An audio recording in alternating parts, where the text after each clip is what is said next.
In today's episode, we welcome Dr. Matthew Landry. We'll discuss food insecurity, cultural foods, challenges within the dietitian community, and policies that will help expand coverage for dietitian services. Stay tuned. Dr. Matthew Landry is an assistant professor and registered dietitian nutritionist in the Department of Population Health and Disease Prevention at the University of California, Irvine. Welcome, Matthew. Thanks for having me. An absolute pleasure. So, Matthew, let's get into your why first. Can you tell us why you became a registered dietitian nutritionist and what really sparked your interest in the field of nutrition? Sure. So I come from South Louisiana, where we have some wonderful cuisine. But at the same time, I see a number of health disparities amongst that same community. So we see high rates of heart disease, stroke, overweight and obesity. And at the end of the day, some of those chronic diseases are diet related. So even though we're getting these wonderful meals, we're having those opportunities to connect with our families, some of the foods that we're choosing to eat sometimes are also linked with poor health outcomes. Um, and so I originally wanted to go to med school with this goal of improving health and conquering some of those chronic diseases, and soon realized that I actually liked working much earlier and downstream, really focusing on prevention before we ever have those chronic diseases.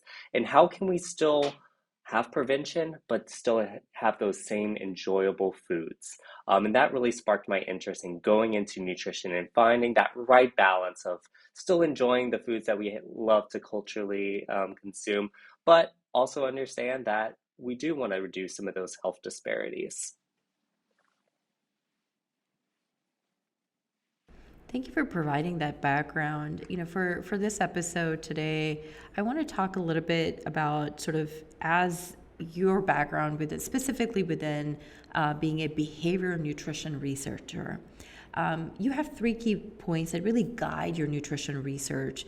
Can you walk us through what those 3 points are, why those 3 points, and then also explain to us what sparked your interest in these specific topics? Sure. So very broadly, I'm interested in what, why, and how. So I'm interested in what people are eating, understanding the behavioral and the social influences as to why people eat the foods that they do, and then working with individuals and also communities to understand how to overcome those barriers and improve their diets. Um, and I think a lot of that covers different segments of nutrition. Number one, even though we think we know sometimes what folks are consuming, families or communities or even just individuals, our food system is constantly changing and we have to stay updated with what are the new food products, what are people now consuming, how have diets changed and ebbed and flowed over time. Next, I will always want to understand what are those behavioral and those social constructs that influence why we're choosing sometimes the foods that we do. Maybe it's something that we've culturally always eaten, or maybe it's something now that, based on economic kind of circumstances, we have to eat at a certain point. And then the last point that I'm interested in is how do we work with those communities and those individuals to find that right balance again of improving their diet by overcoming whatever barriers that are standing in their way. And at the root of it, I always want to make sure that people are still enjoying food. I think it's this kind of transformative kind of aspect of our lives that really brings us together. And I never want someone to have a negative relationship with food. I always want it to be a positive one, but I also want it to contribute to positive health at the end of the day. And a lot of this is, very well intended, but what do you think is the challenge in the way that healthcare approaches this today? Sure. I think one of the big things is that we focus just on individuals and sometimes forget that we're social beings and that we're part of families, we're part of networks. And so when we go to the doctor, we often go alone.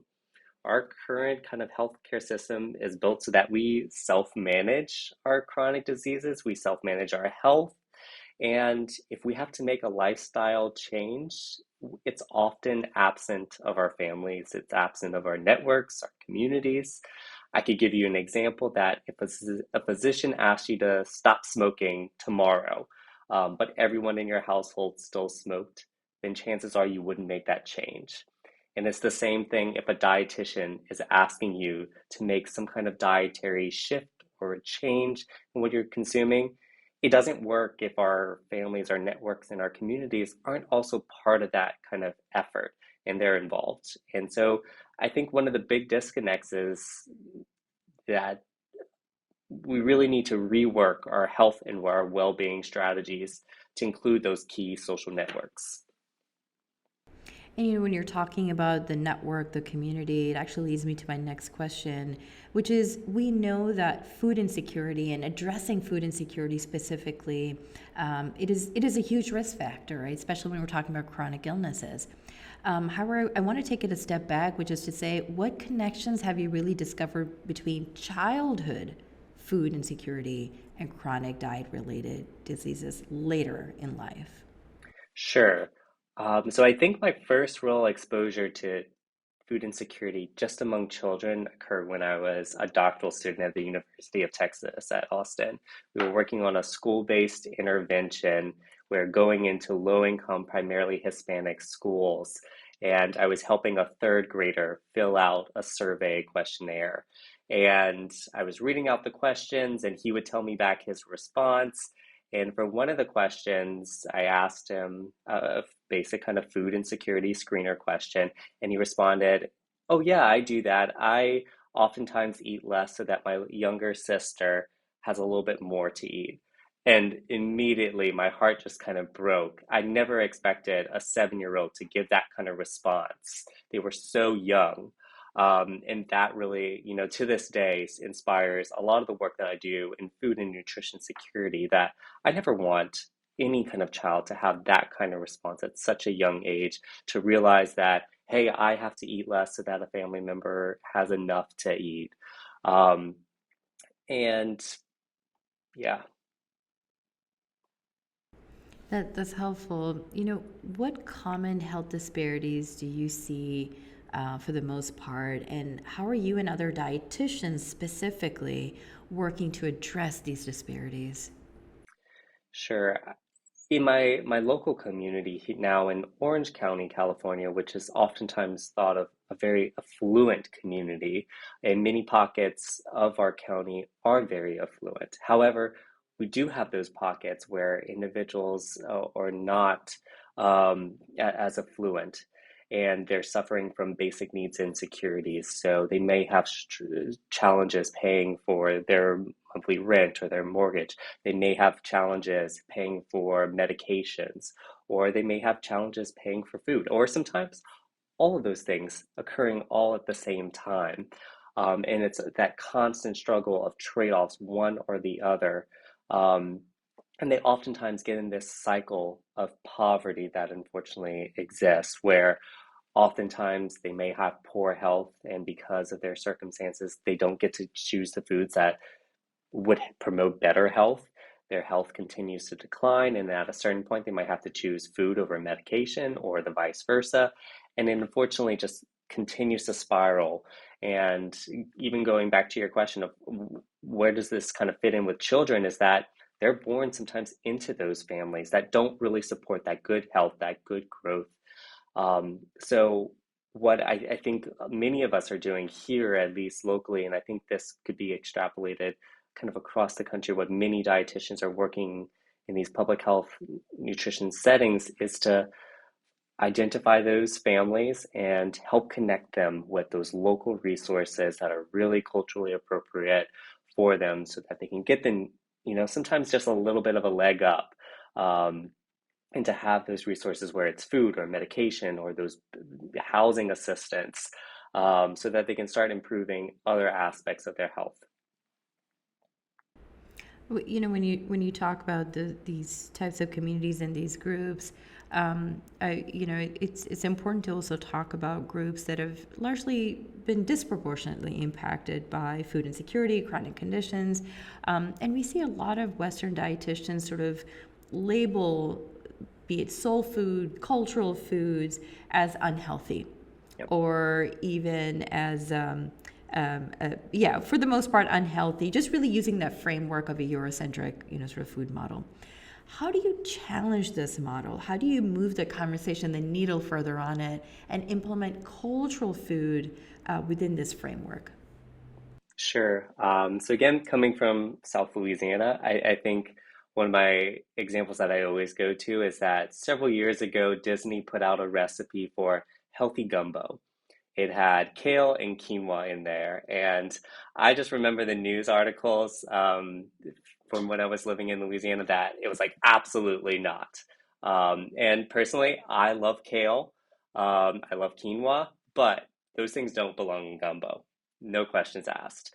So that was something that even for me, a white guy, that's part of my culture, and I don't think those two things mix. And I think it rubbed folks wrong. It rubbed folks wrong in the wrong way.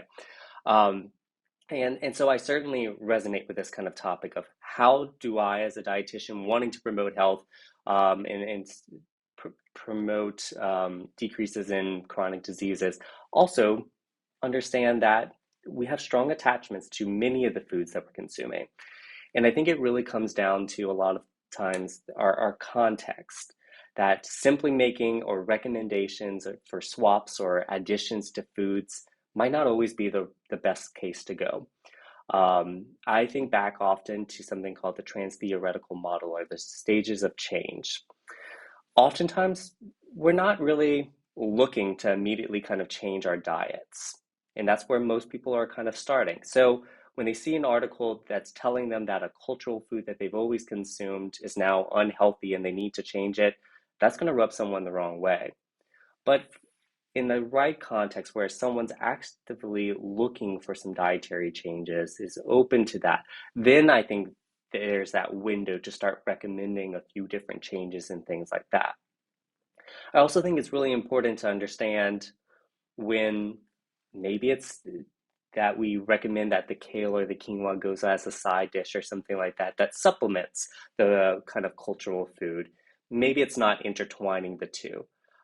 We again have these big, strong associations with sometimes just the food. So rather than calling it healthy gumbo or gumbo with kale or something like that, maybe it's a completely different dish that we describe it as, and we present it in that way. But again, I think it really comes down to that context in the specific situations of knowing when is appropriate. Are we doing this? How would the community really feel about this? Or how would individuals feel? And really putting that at the center before giving any kind of recommendations. And what I also hear from that is that the implication of a healthy gumbo almost implies that gumbo, in the way that you eat it, is unhealthy, Right. right? And that also has Absolutely. its own implications. Right. And again, I think as dietitians, we never want to be that one that says that, hey, the food that you've been consuming and that your grandmother and your mother or your father or grandfather made for you all these years has, it's unhealthy and we need to make it better. I think that's absolutely the wrong approach, and we need to approach this with some cultural sensitivity at the forefront. And when we're talking about cultural sensitivity, some of the other things that came up, what are some issues within dietitian community that exist today that you believe really need to be addressed? Sure. One, I would love to see just upfront more diversity within the profession. So having more diverse dietitians to be able to go out in those communities and already understand the community, understand some of that background that they're going through without having to go through that process of really learning. Um, I think it's totally fine to not have some discordance with, a provider and someone that they're serving, either an individual or community, but it does require more work to understand the background, things like that. I'll give an example. I just moved recently to Orange County, and it has some of the highest Vietnamese population outside of Vietnam. And I was surprised to kind of learn that. That's a community that I've never had an opportunity to certainly kind of work with before. So before I would ever go into that community, do an intervention or do some kind of public health education session, I got a lot of work to do before I go to do that. But what would be even better is someone that is from that community that already understands it, already understands the context, behaviors, or even things that as much learning as I will, could do, I'm never going to fully understand. That's one of the big things that I think would be great. But I think another challenge beyond just this disparity between diversity and dietetics is just that a lot of times we don't get paid enough as dietitians, and sometimes we're starting to seek out other opportunities that help us pay the bill sometimes, but don't always align with our interests or our motivations for helping individuals. I've started to see dietitians charge higher and higher rates, and I think we're attracting individuals that can pay that money. But sometimes I forget, I worry about the folks that can't afford that nutrition care or don't have an insurance provider that would cover that. Where are they getting that nutrition information from? So, and I think many of us got into the profession of wanting to help. And so I would really encourage the dietitian community to really rethink of, are we doing as much as we can to help out everyone, or are we creating new barriers and structural problems that we're providing care to some, but not to everyone? There we go. You bring up an interesting point there, and you're absolutely right. I mean, there's that lack of diversity in dietitians, but then the flip side to that is that dietitians are not well paid as a profession, and yet there's such a huge part of the chronic disease epidemic that we have, right? Right. And I just find it baffling that sort of exists. What are the steps that we are seeing, maybe from policy? What help us understand what down the road it looks like for dietitians and access to dietitians specifically in these communities that are disproportionately impacted by chronic conditions? Sure. So at least right now, there's two big bills that are kind of going through the legislative process. One's the Treat and Reduce Obesity Act, and then the other is the Medical Nutrition Therapy Act. And both of those bills would, number one, expand the kind of reimbursement for nutrition services provided by a dietitian, and especially within those kind of low income communities. And so that's something that not just dietitians, but everyone should be supportive of. We could call up our legislators today and say, this is an important thing that everyone, not just the dietitians, need to be advocating for because it expands that coverage. And, you could argue that that might only kind of push the needle a little bit, but it's a step in the right direction.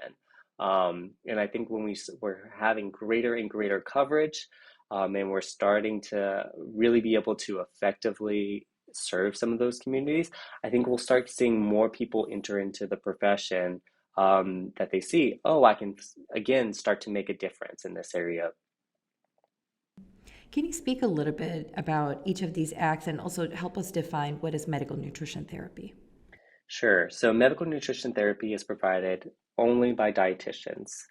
So while we might have nutrition education from anyone with some kind of nutrition credential, medical nutrition therapy is really geared at providing nutrition for some kind of chronic disease, either the prevention or the treatment of that particular chronic disease.